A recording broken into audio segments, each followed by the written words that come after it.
ఇప్పుడు మన second topic వచ్చి మలబద్ధకం గురించి. ఇప్పుడు మలబద్ధకం సమస్య అనేది చిన్నపిల్లల్లో ఎక్కువ చూస్తూ ఉంటాం, వయసు పెద్దవాళ్ళలో ఎక్కువగా చూస్తూ ఉంటాం. ముందు చిన్నపిల్లల గురించి మాట్లాడుకుందాం. ఎక్స్ప్లెయిన్ చేయండి ఎందుకు వస్తుంది మలం బద్ధకం అంటే? అది కదలడానికి ఇష్టం లేదు. అంటే లోపల ఉండే సిస్టాన్ని ఎవరైతే బాగా తెలుసుకుంటారో, అట్లీస్ట్ దాన్ని చూసున్నారు అనుకోండి, అంటే పేగులు ఎలా ఉంటాయి, ఆ పేగుల్లో నుంచి ఎలా కదులుతుంది, గాలి ఎలా వెళ్తుంది, సో బ్రీతింగ్ కరెక్ట్గా వెళ్తుందా లేదా, లేకపోతే నా ఫుడ్లో కరెక్ట్ క్వాలిటీ ఉందా లేదా, నా ఇంటెస్టైన్ పెరిగిందా లేదా, ఇవన్నీ తెలుసుకుంటే అసలు ఎవరికి సమస్యలు మళ్ళీ అడగక్కర్లే. అంటే ఎందుకు ఇవన్నీ చెప్పుకుంటున్నానంటే, ప్రతిదానికి మనం డాక్టర్ని ఎత్తుక్కుంటాం. డాక్టర్ ఫస్ట్ చేసేదంటే ట్రయల్. ఇవి తిను అవి తిను మందులు వేసి ట్రయల్ చేస్తారు. దాన్ని మించితే ఏం చేస్తారు, దాని మీద ఎక్కువ ఎక్స్పర్ట్ చేసి, అంటే ఎక్స్పీరియన్స్ బాగా అతను మొత్తం పెట్టేసి దీని మీద ఎక్స్పెరిమెంట్లు చేస్తూ ఉంటారు, ప్రయోగాలు చేస్తూ ఉండుకోవాలి, శరీరం పాడైపోతుంది. ఇప్పుడు నేను కొన్ని చెప్తాను. అంటే మనం తీసుకున్న ఆహారం ఏదైతే ఉందో అది ప్రాపర్గా మూవ్ అవుతుంది అనుకోండి, ఆగకుండా ముందుకు మూవ్ అవుతుంది అనుకోండి, ఆటోమేటిక్గా శరీరంలో ఏమవుతుంది, ఒక ప్రెజర్ పడుతూ ఉంటుంది, మెల్లగా మూవ్ అయ్యే స్థితి. సో ఎప్పుడైతే నూనె పదార్థాలు ఉండడం వల్ల జారుతూ ఉంటుంది. మనం ఎప్పుడైతే లోపల ఉండే ఆహార పదార్థం జారాలి అంటే నూనె అలవాటు చేయాలి శరీరానికి. ఇంటెస్టైన్లో ఎప్పుడైతే నూనె వెళ్ళింది అనుకోండి, ఆటోమేటిక్గా ఏమవుతుంది, మొత్తం జారిపోతుంటుంది. ఇక్కడ జరిగే పెద్ద ప్రాబ్లం ఏంటంటే, ఈ గాలితో కూడిన మొత్తం అంత ఆహార పదార్థం వెళ్తుంది, పొట్టల్లో నిండుతుంది. ఇక్కడి నుంచి జారే పదార్థం చాలా చిన్న ప్రేగులు చిన్నగా ఉంటాయి, అది పర్లేదు. అక్కడి నుంచి పెద్ద ప్రేగుల నుంచి స్టార్ట్ అయ్యేది పేగు వాచిపోతుంది.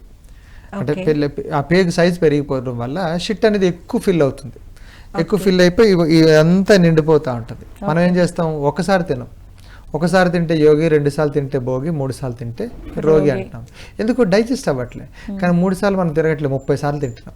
ఈ 30 సార్లు తినడం వల్ల గాలి అలాగ ఉండిపోయి, అంటే షిట్కి మధ్యలో గాలి చేరిపోవడం వల్ల అది మూవ్మెంట్ అవ్వకపోవడం వల్ల మలం బద్ధకం అయిపోయి, మలం జారాలి అనుకుంటే అక్కడ ఏం చేయాలి, మొత్తం అంతా ఒక పద్ధతిగా ఉండాలి. ఒక ఏబిసి అనుకొని ముందుకు పంపిస్తూ ఉంటారు, గ్యాప్లు పెరిగిపోతున్నాయి కదా.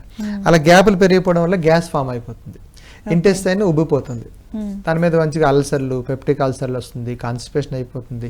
ఒక్కసారిగా ప్రెజర్ పడడం వల్ల హెర్నియా వచ్చేస్తుంది, పైల్స్, ఫిజర్స్, ఫిస్టులా వచ్చేస్తుంది.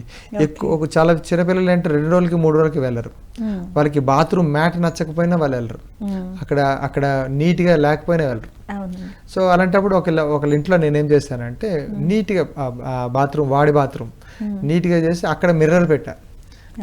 అక్కడ వాడు ఫిజికల్గా ఆడుకునే కొన్ని పదార్థాలు పెట్టుకున్నాం. సో ఆటోమేటిక్గా ఏమవుతుంది, అందులో వెళ్ళడానికి ఇష్టపడ్డాడు. ఫస్ట్ ఆఫ్ ఆల్ షిట్ పోవడానికి ఇష్టపడుతున్నాడు. సో వాళ్ళకి ఏమవుతుంది, రెక్టమ్ సిస్టమ్ చిన్నగా ఉండడం వల్ల వాళ్ళు ప్రెజర్ ఇవ్వలేరు. అలాంటప్పుడు మనం చేయాలి, కొంచెం ఆముదం తాగించాలి చిన్న పిల్లలకి. సో పీచు పదార్థం అంటే వారానికి 2-3 సార్లు అయినా వేడి చారన్న పెట్టాలి. చాలా మంది పెద్దవాళ్ళ ఇంట్లో ఏంటంటే వాళ్ళు చారు పెట్టడం మర్చిపోయినారు. రసం అనేది లేదు. ఆ రసం లేకపోతే శరీరంలో నవరసాలు అందకపోవడం వల్ల మోషన్ ఫ్రీ అవ్వట్లేదు. పొట్ట ఎప్పుడు ఖాళీగా ఉండాలి, ప్రతిదానికి పనిచేసే ప్రతి ఒక్కదానికి ఖాళీగా ఉంటేనే పని చేయగలరు. సో పొట్ట ఖాళీ అవ్వకపోవడం, ఎందుకంటే వారి రసాలు అందట్లేదు. ప్రతిసారి బ్రెడ్, బన్ను, బిస్కెట్ ఇట్లాంటివన్నీ వెళ్ళిపోతుంది, రస్కు, లేకపోతే చపాతీలు, పరాటాలు, ఇవన్నీ వాతాసం ఆ లోపలికి వెళ్ళిపోవడం వల్ల అది మూవ్ కావట్లేదు. ఒక పరోటాని మెత్తగా ఎప్పుడు చేయగలమండి, అది అవ్వదు. ఎందుకంటే ఆల్రెడీ గట్టి పడిపోయింది, అది మైదాతో గట్టిగా మెదరే అయిపోయింది. అది పొట్టలోకి ఎలా కలుగుతుంది, నవిలితే, లాలాజంతో ఊరితే, లేకపోతే మంచిగా దానికి రసమైన ఏమైనా పడితే. ఏమీ లేకుండా మనం పరోటా, చపాతీలు ఇచ్చితే అది కరగదు కదా. చపాతీని ఒక చారులో పెట్టండి, కరగదు. బట్ అన్నంలో బాగా పిసికితే అది కలిసిపోతుంది. బట్ ఇక్కడ కలగకపోవడం వల్ల కాన్స్టిపేషన్ అనేది బాగా పెరిగిపోతుంది. ఎప్పుడైతే కాన్స్టిపేషన్ బాగా పెరిగిపోయింది, 2 రోజులకి 3 రోజులు పిల్లలు వెళ్ళలేదు, అందులో ఓమ్స్ స్టార్ట్ అవుతాయి. ఓమ్స్ ఎప్పుడైతే స్టార్ట్ అవుతుందో మెల్లగా వాడికి బ్రెయిన్ అంతా ఇబ్బంది అయిపోతుంది. అదే ఆటిజం ప్రాబ్లమ్స్ ఎక్కువ వస్తుంది. సో ప్రతి ఆటిజం ప్రాబ్లం ఉన్న వాళ్ళకి ఫస్ట్ మేము 3 రోజులు 4 రోజులు వాడికి లూజ్ మోషన్ అయ్యేటట్లు చేయిస్తాం. అంటే వాడికి ఎట్టి వరకులో ఉండకూడదు, జారిపోతుండాలి. అట్లా చేస్తే పొట్ట ఆటోమేటిక్గా నార్మల్గా వస్తూ ఉంటుంది.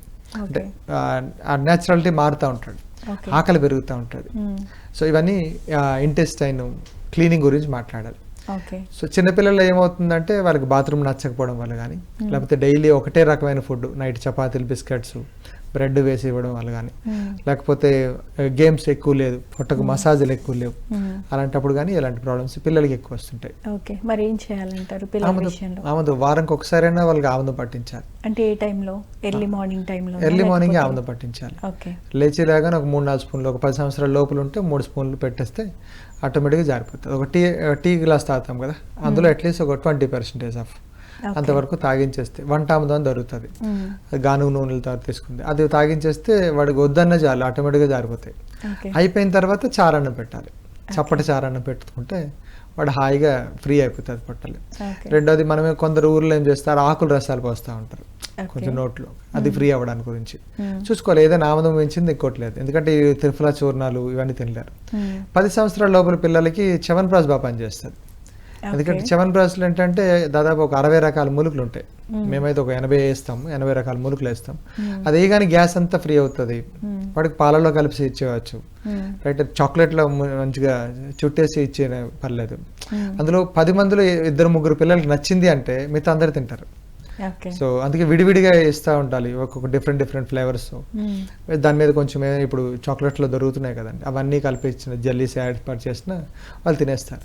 అందులో నల్ల జీలకర్ర ఉంటుంది, వాము, ధనియాలు, జీలకర్ర ఇవన్నీ లోపలికి వెళ్ళగానే పొట్ట అంతా ఫ్రీ అవుతుంటుంది, క్లీనింగ్. సో వాళ్ళకి ఎప్పుడు వాము వాటర్ ఇచ్చిన మోషన్స్ అన్ని ఫ్రీ అయిపోతాయి చిన్నపిల్ల వరకు.